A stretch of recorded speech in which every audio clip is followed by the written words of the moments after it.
one of the things I loved, there was so many little tidbits.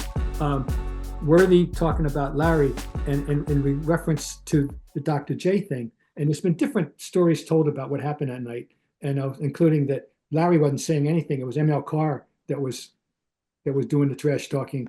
But here's the fact.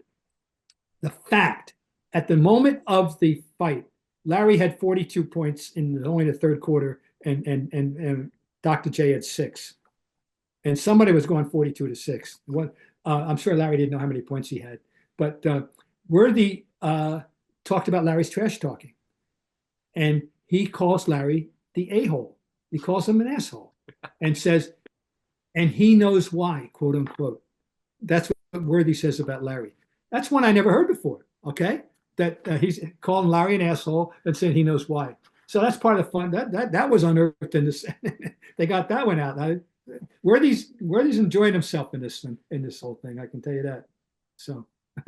Well, yeah, because they, the thing about Bird that we're learning and why I enjoy these is that we're getting to see these heroes as people, right?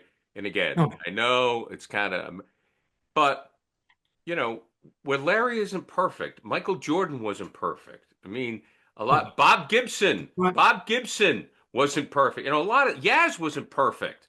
They do one thing well. I mean, and even when Larry said that thing about Parrish, when Parrish wanted more money, he says, "Oh, we could probably get somebody else."